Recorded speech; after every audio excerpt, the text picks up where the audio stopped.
ஒரு நாட்டின் அரசன் எப்படி தன் கருவூலத்தை பாதுகாக்கிறானோ அதே போல ஒரு சாதாரண மனிதன் தன் வருமானத்தை பாதுகாக்க தெரிந்திருக்க வேண்டும். அது தெரியவில்லை என்றால் வாழ்நாள் முழுவதும் பணத்துக்கு அடிமையாகவே வாழ நேரிடும். வணக்கம். நம்மில் பலருக்கும் ஒரு சுவாரஸ்யமான பழக்கம் இருக்கிறது. சம்பளம் வந்த முதல் வாரம் நாம் ஒரு ராஜாவாக உணர்வோம். ஆனால் மாதத்தின் கடைசி வாரம் வரும்போது அடுத்த சம்பளம் எப்போது வரும் என்று ஏக்கத்தோடு பார்த்து கொண்டே இருப்போம். இந்த முதல் வார ராஜாவுக்கும் கடைசி வார கூஜாவுக்கும் நடுவில் நம் பணம் எங்கே போகிறது? நாம் கஷ்டப்பட்டு உழைக்கிறோம், ஆனால் ஏன் பணத்தை சேமிக்க முடியவில்லை? பிரச்சனை சம்பாதித்தில் இல்லை, பணத்தை கையாளும் விதத்தில்தான் இருக்கிறது. பணத்தை நிர்வகிப்பது ஒரு ராக்கெட் விஞ்ஞானம் இல்லை, அது ஒரு போர்க்கலை. சாணக்கியரின் சில ராஜதந்திரங்களை புரிந்து கொண்டாலே இந்த மாத கடைசி திண்டாட்டத்திற்கு முற்றுப்புள்ளி வைத்து விடலாம். இன்றைக்கு உங்கள் வாழ்க்கையை மாற்றக்கூடிய ஒரு கதையையும் நாம் அன்றாடம் கவனிக்க தவறுகிற 8 மாபெரும் நிதி தவறுகளையும் பார்க்கப் போகிறோம்.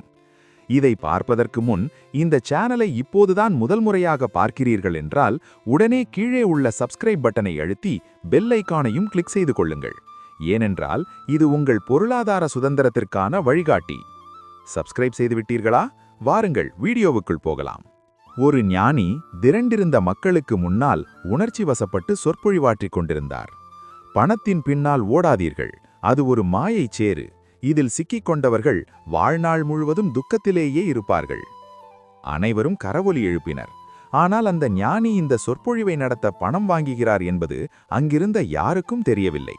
இதுதான் மாயையின் விளையாட்டு.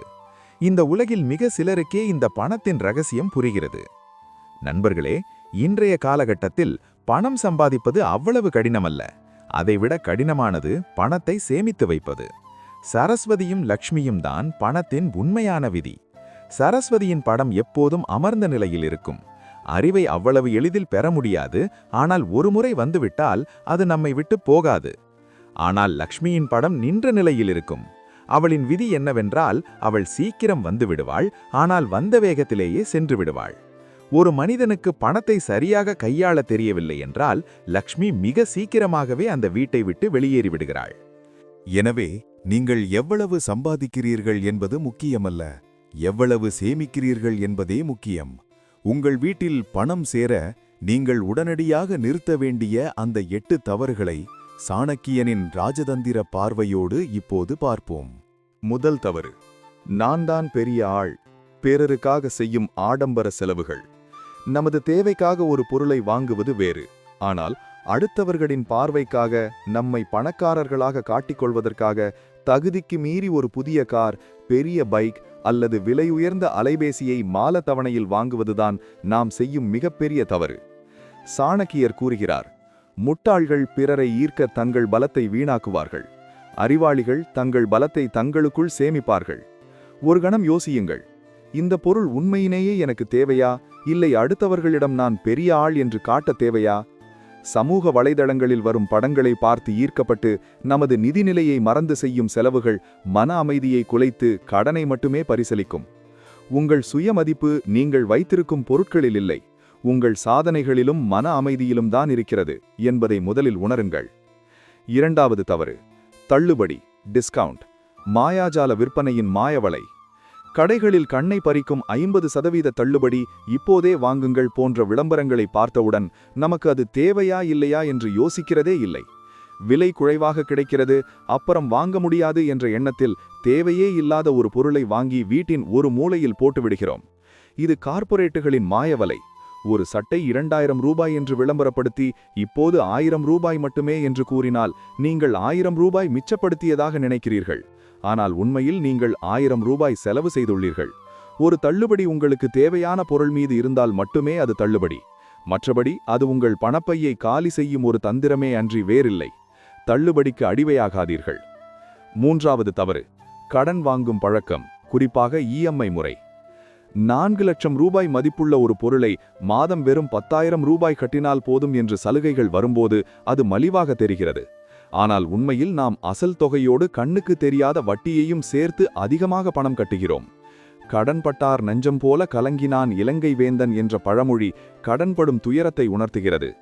சாணக்கிய நீதி மிக தெளிவாக சொல்கிறது, நெருப்பு, நோய், கடன் இந்த மூன்றையும் ஆரம்பத்திலேயே அழிக்காவிட்டால் அது உங்களை அழித்துவிடும். அத்தியாவசிய தேவைகளான வீடு, கல்விக்கு கடன் வாங்குவது வேறு. ஆனால் ஆசைப்படும் அனைத்து பொருட்களுக்கும் கடன் வாங்குவது ஒரு சங்கிலி தொடர் போன்றது. ஒரு கடன் தீரும் முன் அடுத்த கடன் என நமது பண சுதந்திரத்தை அது முடக்கிவிடும். முடிந்தவரை கடனில்லா வாழ்வு வாழ முயற்சி செய்யுங்கள். 4வது தவறு, கணக்கில் வராத செலவுகள். இணையவழி பரிவர்த்தனைகள். இன்றைக்கு நாம் அதிகம் பயன்படுத்தும் இணையவழி பரிவர்த்தனைகள் UPI, ஜிபே மிகப்பெரிய ஆபத்து.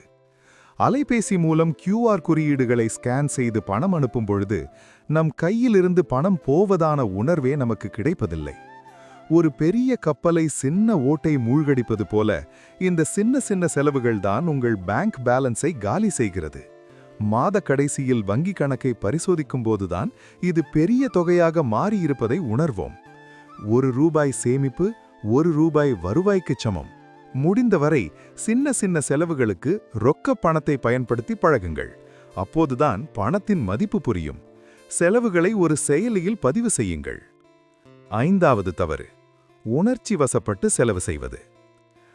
மனசுக்கு கஷ்டமாயிருந்தால் உடனே ஆன்லைனில் எதையாவது ஆர்டர் செய்வது, சந்தோஷமாக இருந்தால் நண்பர்களுக்கு பெரிய பார்ட்டி வைப்பது என நமது உணர்ச்சிகளுக்கும் செலவுகளுக்கும் ஒரு முடிச்சு போட்டு வைத்திருக்கிறோம். இது ஒரு ஆபத்தான பழக்கம். கோபத்திலோ அதிக மகிழ்ச்சியிலோ முடிவுகள் எடுக்கக்கூடாது என்பது சாணக்கிய தந்திரம். மனது சரியில்லாத போது ஒரு நண்பரிடம் பேசுங்கள், பிடித்த இசையை கேளுங்கள், அல்லது சிறிது தூரம் நடந்து சென்று வாருங்கள். உங்கள் பர்ஸை திறக்காதீர்கள். உணர்ச்சிகளை பணத்தால் சமாளிக்க முடியாது. செலவு செய்வதற்கு முன் ஒரு 24 மணி நேரம் காத்திருங்கள். அந்த பொருளின் தேவை உள்ளதா என்பதை மறுபரிசீலனை செய்யுங்கள். 6வது தவறு, பட்ஜெட் போடாமல் செலவு செய்வது. நம்மில் பலர் நம்முடைய வருமானத்திற்கும் செலவுகளுக்கும் இடையில் ஒரு கணக்கு வழக்கே இல்லாமல் இருப்போம். ஒரு போருக்கு செல்லும் அரசன் தன்னிடம் எத்தனை குதிரைகள், எத்தனை யானைகள் உள்ளன என்று கணக்கு வைத்திருக்க மாட்டானா? அதுபோலத்தான் இதுவும். எவ்வளவு பணம் வருகிறது, எதற்காக செலவாகிறது என்ற அடிப்படை புரிதலே இல்லாமல் இருப்பது ஒரு பெரிய தவறு.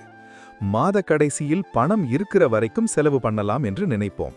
ஆனால் இப்படி செய்வதால் பணம் எங்கே போகிறது என்றே தெரியாமல் பற்றாக்குறை ஏற்படும். உங்கள் வருமானம் எவ்வளவு, வாடகை, உணவு, போக்குவரத்து எவ்வளவு என்று ஒரு திட்டமிடல் அவசியம். பட்ஜெட் போடுவது என்பது உங்கள் பணத்தை கட்டுப்படுத்துவது அல்ல, மாறாக உங்கள் பணத்திற்கு நீங்கள் ஒரு தெளிவான திசையை காட்டுவது.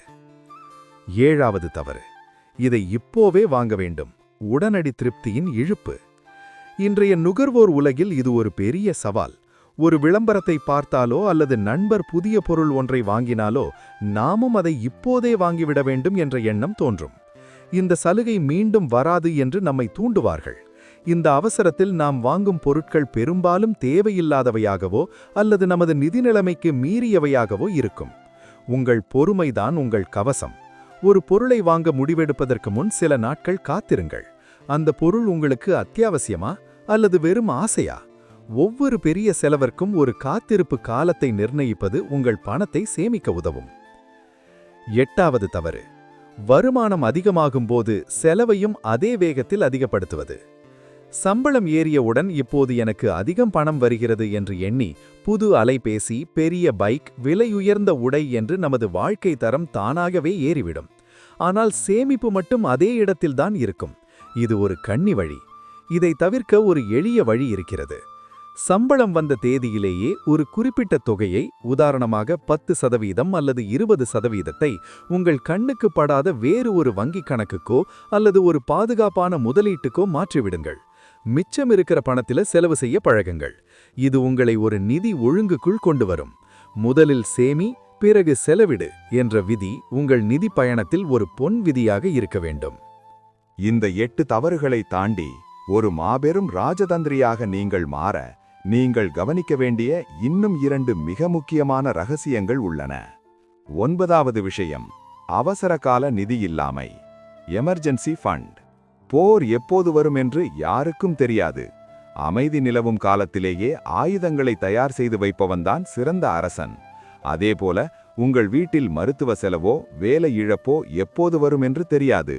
குறைந்தது உங்கள் மாத செலவை போல 6 மடங்கு தொகையை ஒரு எமர்ஜென்சி ஃபண்டாக எடுத்து வையுங்கள். இது உங்களை யாரிடமும் கையேந்த விடாமல் காக்கும். 10வது விஷயம், பணத்தை தூங்க வைப்பது. நீங்கள் பணத்தை ஒரு பெட்டியில் பூட்டி வைத்தால் அது செத்த பிணத்திற்கு சமம். பணத்தை உழைக்க விட வேண்டும். பணவீக்கம் என்ற அரக்கன் தினமும் உங்கள் பணத்தின் மதிப்பை விழுங்கிக் கொண்டிருக்கிறான். சரியான முதலீடுகளை கற்றுக்கொள்ளுங்கள். நீங்கள் தூங்கும்போதும் உங்கள் பணம் உங்களுக்காக உழைக்க வேண்டும். இந்த விஷயங்களை நாம் புரிந்து கொண்டு நிதானமாக செயல்பட்டால் பணம் நம் கைகளில் நிரந்தரமாக நிலைத்திருக்கும். பணக்காரனாவது என்பது எவ்வளவு சம்பாதிக்கிறோம் என்பதில் இல்லை, எவ்வளவு சேமிக்கிறோம், அதை எப்படி முதலீடு செய்கிறோம் என்பதில்தான் இருக்கிறது. அவ்வளவுதாங்க. இந்த சின்ன சின்ன விஷயங்களில் நாம் கொஞ்சம் கவனமாக இருந்தால் போதும். பணத்தை சேமிப்பது ஒன்றும் கஷ்டமான காரியமில்லை. கஷ்டப்பட்டு உழைக்கிற உங்களுக்கு உங்கள் பணத்தை எப்படி நிர்வகிக்க வேண்டும் என்று நிச்சயம் தெரியும். இன்றைக்கே ஒரு சின்ன மாற்றம் பண்ணுங்க. நாம் பார்த்த இந்த தவறுகளில் எந்த தவறை நீங்கள் இன்று முதல் சரி செய்ய போகிறீர்கள் என்பதை கீழே கமெண்டில் தவறாமல் பதிவு செய்யுங்கள். நான் ஒவ்வொரு கமெண்ட்டையும் படிப்பேன்.